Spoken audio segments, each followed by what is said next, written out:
कहानियों की अनोखी दुनिया। लाइक करें, सब्सक्राइब करें मेरे चैनल को और ऐसे ही दिलचस्प अनोखी कहानियां देखते रहें।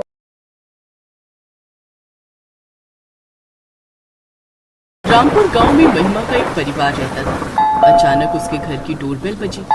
अरे महिमा, कहाँ रह गई? बारिश भी बहुत तेज हो रही है। थोड़ी देर बाद घर के अंदर से किसी ने दरवाजा खोला और दरवाजा खुलते ही शीला बेहोश हो गई, क्योंकि दरवाजा महिमा की हद से ज्यादा काली बेटी ज्योति ने खोला था। आंटी, कौन है आप? क्या हुआ आपको? माँ, पिताजी, भैया जल्दी आओ। इतने में वहाँ पर ज्योति के माँ पिताजी आ गए। क्या हुआ ज्योति? अरे रुको रुको, मैं उठाता हूँ। चेहरा देखने पर ही पता चलेगा कि कौन है। आपको तो बस औरतों को छूने का बहाना चाहिए। तू जा जल्दी से पानी लेकर आ। ज्योति पानी लेने चली गई। इधर महिमा ने उस औरत को उठाने की कोशिश की। उसने देखा कि वो तो उसकी सहेली शीला थी। तभी ज्योति जल्दी से पानी लेकर भी आ गई। ये तो मेरी सहेली शीला है। महिमा ने अपनी सहेली शीला पर पानी डाला, जिससे उसे होश आ गया। महिमा उसे लेकर अंदर आ गई। महिमा, ये कौन है? शीला, तूने इसे पहचाना नहीं? ये मेरी बेटी ज्योति है। अरे लेकिन इसकी ज्योति बुझी हुई क्यों है? इससे पहले मैंने जितनी बार तेरी बेटी को देखा वो बहुत गोरी चिट्टी थी। अचानक क्या हो गया? इतनी काली लड़की मैंने आज तक नहीं देखी। मैं इसे देखकर ही तो बेहोश हुई थी। इतना सुनते ही ज्योति वहां से चली गई। ज्योति बहुत ज्यादा काली लड़की थी, जिस वजह से कई रिश्ते आए और उसे मना करके चले गए। अगले दिन महिमा अपनी बेटी ज्योति के साथ बाजार जाने वाली थी। ज्योति, मैंने तुझसे कितनी बार कहा है कि चाहे घर के अंदर रह या बाहर, पूरी बॉडी पर मेकअप करके रहा कर। जल्दी से पूरी बॉडी पर मेकअप कर ले, हमें बाजार जाना है। ज्योति ने पूरे शरीर पर मेकअप किया। मेकअप करने के बाद वो किसी परी से कम नहीं लग रही थी। दोनों माँ बेटी बाजार में घूम रहे थे। तभी एक लड़के की नजर ज्योति पर गई, जो कि अपनी कार के अंदर बैठा था। पहली नजर में ही उसे ज्योति पसंद आ गई, पर उस वक्त उसने कुछ नहीं कहा। माँ, ये अचानक बारिश क्यों होने लगी? जल्दी से घर चलो, वरना मेरा मेकअप धुल जाएगा। शॉपिंग करने के बाद दोनों माँ बेटी घर आ गई। कुछ दिनों बाद वही लड़का एक पंडित जी और अपने माता पिता के साथ ज्योति के घर आया। आंटी, अंकल, मुझे आपकी बेटी बहुत पसंद है। कुछ दिन पहले मार्केट में मैंने इन्हें देखा था। इतने में ज्योति चाय लेकर आ गई। ज्योति ने फुल बॉडी मेकअप कर रखा था, इसीलिए वो एक चांद के टुकड़े की तरह चमक रही थी। ज्योति के संस्कार भी आदित्य के परिवार को पसंद आ गए और दोनों की शादी हो गई। बहू, दरवाजा खोल। आज तेरी अपने ससुराल में पहली सुबह है। आज मुंह दिखाई की रस्म भी है और पहली रसोई भी। ज्योति कमरे के अंदर मेकअप कर रही थी, इसीलिए वो जल्दी दरवाजा नहीं खोल रही थी, क्योंकि अगर बिना मेकअप के किसी ने भी उसे देख लिया तो रिश्ता टूट सकता था। हाँ माँ जी, बस 2 मिनट में आई, कपड़े बदल रही हूँ। पूरे बदन पर मेकअप करने के बाद ज्योति बाहर आई। सभी को चाय नाश्ता दिया। सभी को चाय नाश्ता और खाना बहुत ज्यादा स्वादिष्ट लगा। और शाम को जब मुंह दिखाई की रस्म हुई, तब सभी लोगों ने उसे बहुत महंगे महंगे गिफ्ट दिए, क्योंकि वो हद से भी ज्यादा खूबसूरत लग रही थी। क्या बात है ममता, बहू तो तुमने बिल्कुल हीरे जैसी पाई है। जितनी ज्यादा लोग उसकी तारीफ कर रहे थे, ज्योति मन ही मन उतना ज्यादा घबरा रही थी।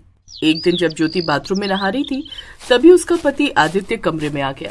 अरे ज्योति, अभी तक तुम नहीं नहा पाई? जल्दी आओ, मुझे काम पर निकलना है। मेरे पर्स, मेरा टिफिन जल्दी से दो आकर। लगता है आज मैं पकड़ी जाऊंगी। मैं आदित्य से ये भी नहीं कह सकती कि टिफिन खुद तैयार कर लीजिए या माँ जी से बोल दीजिए। भगवान मुझे शक्ति देना, बाहर जो भी होने वाला है मैं उसे संभाल सकूं। अब ज्योति बाथरूम में तो मेकअप कर नहीं सकती थी, इसलिए उसे बाथरूम के बाहर आना ही पड़ा। जैसे ही वो बाहर आई, आदित्य उसे देखकर हैरान हो गया, क्योंकि वो बिल्कुल काली लग रही थी। सारे घर वाले वहां पर आ गए। मैं तुम लोगों के खिलाफ मानहानि का केस दर्ज कर दूंगी।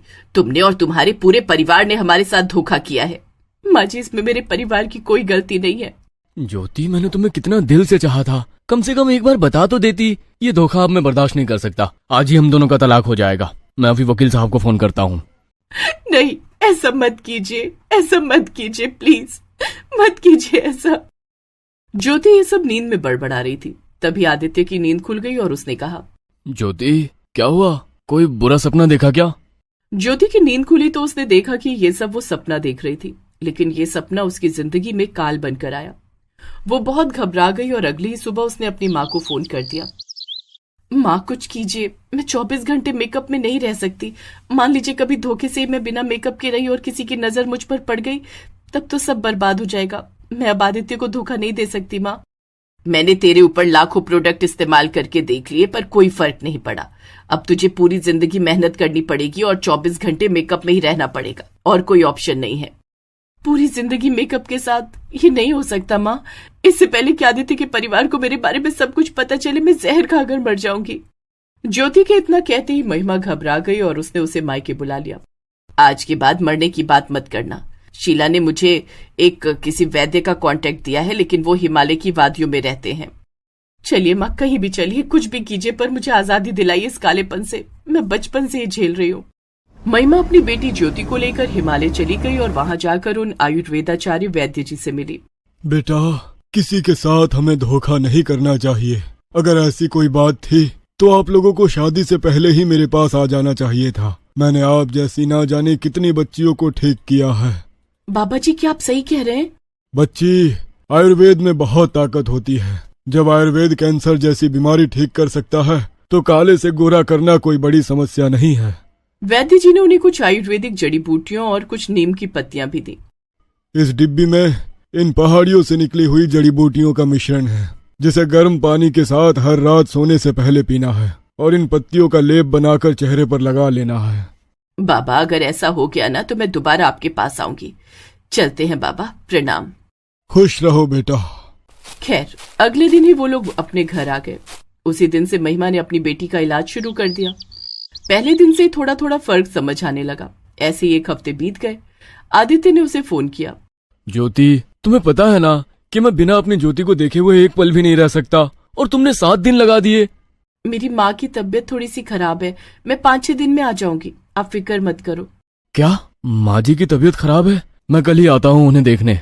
अरे नहीं नहीं, आप मत आना, बस हल्का फुल्का बुखार है, ज्यादा कुछ नहीं हुआ, परेशान मत हो आप। अब ज्योति काली से हल्की सांवली हो चुकी थी। वो जड़ी बूटियां भी खत्म हो गई थी। अभी भी पूरी तरीके से वो गोरी नहीं हुई थी। इसीलिए दोनों लोग फिर बाबा के पास गए और फिर से जड़ी बूटियां लेकर आ गए। लेकिन जैसे ही वो लोग हिमालय से लौटे, उन्होंने आदित्य को अपने घर में पाया। ये क्या ज्योति? मुझे माफ कर दीजिए आदित्य। अरे माफी क्यों मांग रही हो ज्योति? ये जो तुमने सांवला मेकअप किया है ना, गजब लग रहा है तुम पर। मैं बस माँ जी के हालचाल लेने आया था।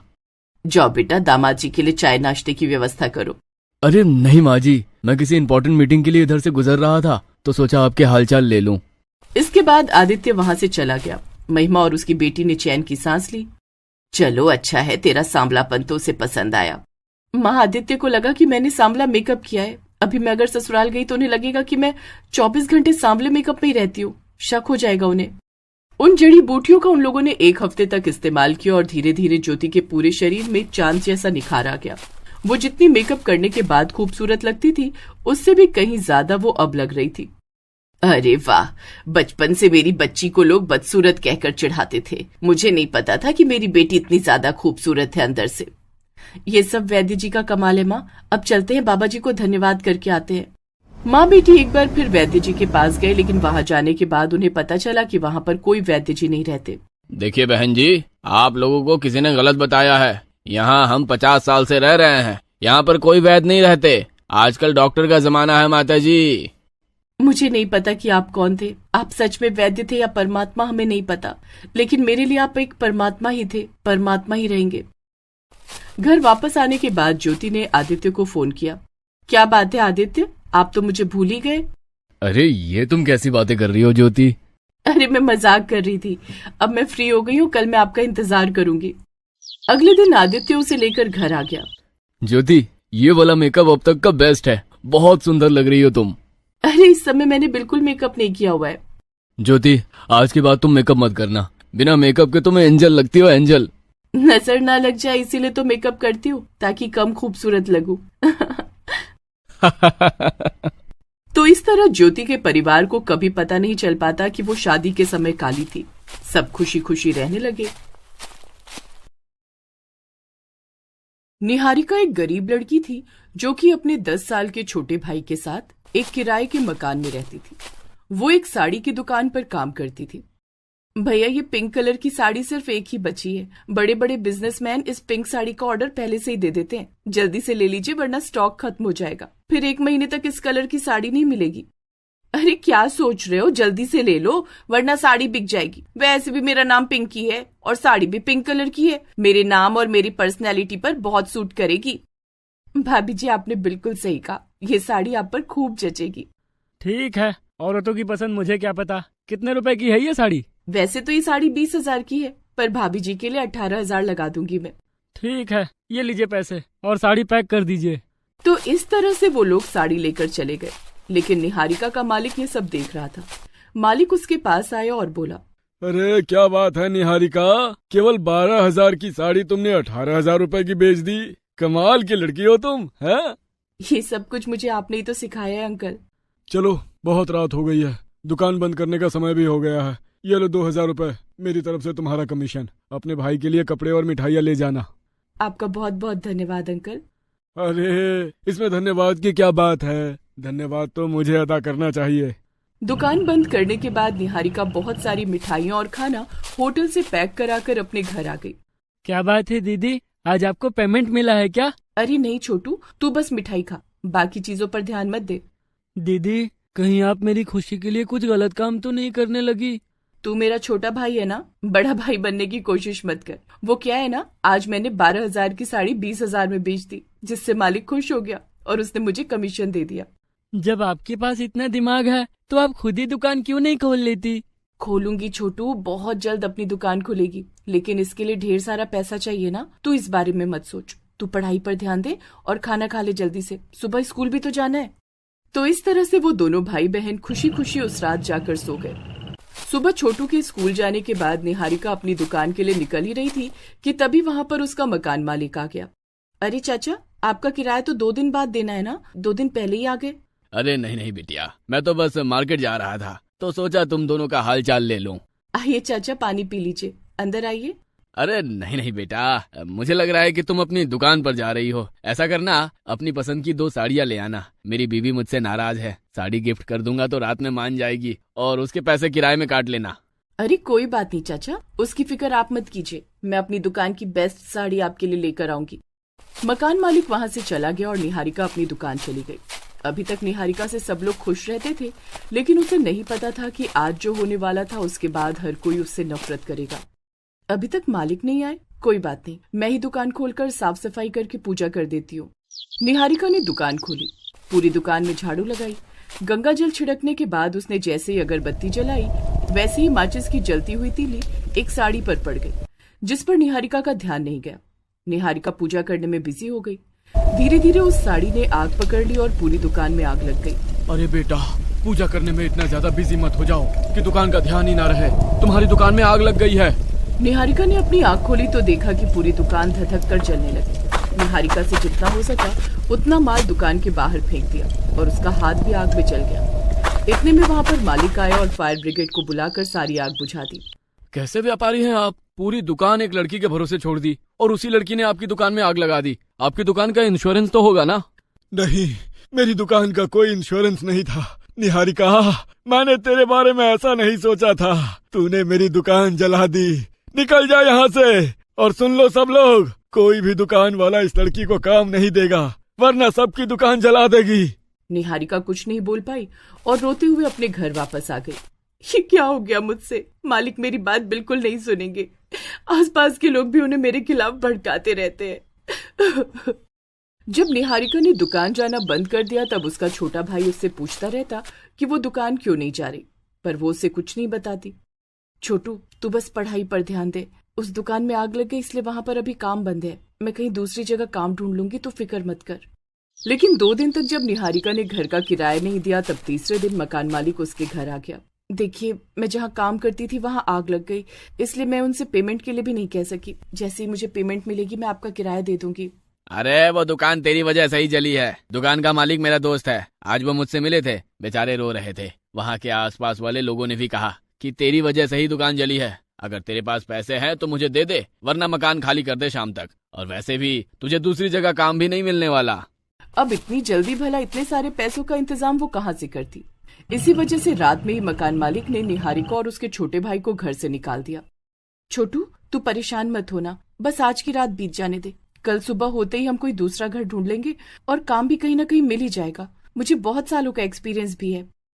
उस रात दोनों भाई बहन फुटपाथ पर ही सो गए और वो भी भूखे पेट। अगले दिन निहारिका जहाँ भी काम मांगने जाती उसे काम नहीं दिया गया और न ही उन दोनों को किसी ने किराए पर अपना मकान दिया। छोटू, चलो उस मंदिर में चलते हैं। निहारिका छोटू को लेकर सामने बने एक मंदिर में लेकर चली गई।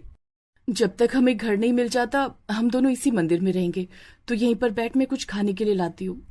निहारिका अपने भाई को वहीं छोड़कर लोगों से मदद मांगने लगी। उसकी मदद किसी ने नहीं की। भटकते भटकते रात हो गई।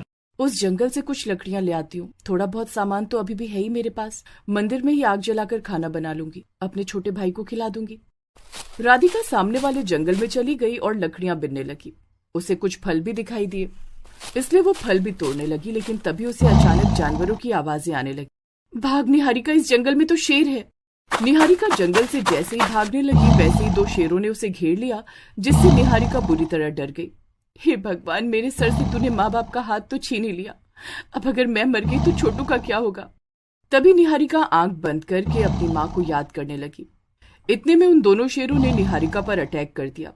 पर तभी अचानक निहारिका को सोने चांदी की जादुई साड़ियों ने ठीक वैसे ही घेर लिया जैसे कि श्री कृष्ण की साड़ियों ने द्रौपदी को बचाया था। ये क्या हो रहा है? साड़ियां और वो भी सोने चांदी की। लगता है ये जंगल मायावी है, आज मैं नहीं बच पाऊंगी। जिन सोने चांदी की जादुई साड़ियों ने निहारिका को लपेट रखा था, उनकी चमक इतनी तेज थी कि दोनों शेरों की आंखें अंधी हो गई। वो वहां से भाग गए और साड़ियों ने निहारिका को आजाद कर दिया। निहारिका वो साड़ियां छोड़कर तुरंत वहां से भागने लगी। लेकिन तभी उन साड़ियों से आवाज आई, अरे निहारिका, हम दोनों को तो यहाँ से ले जाओ। हम दोनों को तुम्हारी माँ ने स्वर्ग से यहाँ भेजा है तुम्हारी मदद करने के लिए। निहारिका ने पलटकर पीछे देखा तो कोई नहीं था। अरे इधर उधर क्या देख रही हो निहारिका? मैं सोने की साड़ी हूँ और ये मेरी बहन चांदी की साड़ी। देखो, मैं वैसे ही परेशान हूँ। इस जंगल में जो भी है मुझे परेशान करने की कोशिश ना करे, मुझे जाने दो। इतने में दोनों साड़ियां खुद ब खुद उड़कर निहारिका के पास आ गई। अब यकीन हुआ? अगर तुमने मुझे यानी सोने की साड़ी पहन ली तो तुम्हारे पास बहुत सारा धन बरसने लगेगा, और अगर तुमने चांदी की साड़ी पहन ली तो तुम जो भी अपने मन में अपनी माँ से मांगोगी वो तुम्हारे सामने हाजिर हो जाएगा। अब निहारिका को थोड़ा बहुत यकीन हो गया। लेकिन तभी वहां पर निहारिका की माँ की आत्मा आ गई। निहारिका बेटा, मेरे अच्छे कामों को देखकर मुझे स्वर्ग मिला है, और ये दोनों सोने चांदी की साड़ियां मेरी दासी हैं जो मैं तुम्हें समर्पित कर रही हूँ। जो भी इन दोनों ने कहा वो बिल्कुल सच है। इतना बोलकर उसकी आत्मा वहां से गायब हो गई। निहारिका दोनों जादुई सोने चांदी की साड़ियां लेकर मंदिर में आ गई। हे भगवान, मुझे मेरी दीदी लौटा दीजिए। ना ही मुझे खाना चाहिए और ना ही घर, मुझे बस अपनी दीदी चाहिए। छोटू मंदिर में भगवान के सामने प्रार्थना कर रहा था, तभी उसकी दीदी उसके पास आ गई। निहारिका ने सबसे पहले चांदी की साड़ी पहनी और अपनी माँ से एक घर के लिए प्रार्थना की। तभी मंदिर के पास खाली पड़ी जगह में एक बहुत सुंदर घर बन गया। दीदी, वो देखो, अभी यहाँ पर कुछ नहीं था, अचानक जादू से घर बन गया। वो हमारा ही घर है छोटू, जल्दी से घर चल, तुझे सारी बात बताती हूँ। निहारिका उस घर में छोटू को लेकर चली गई और सारी बात बता दी। चांदी की साड़ी पहने हुए ही उसने अपनी माँ से कुछ खाने पीने के लिए प्रार्थना की।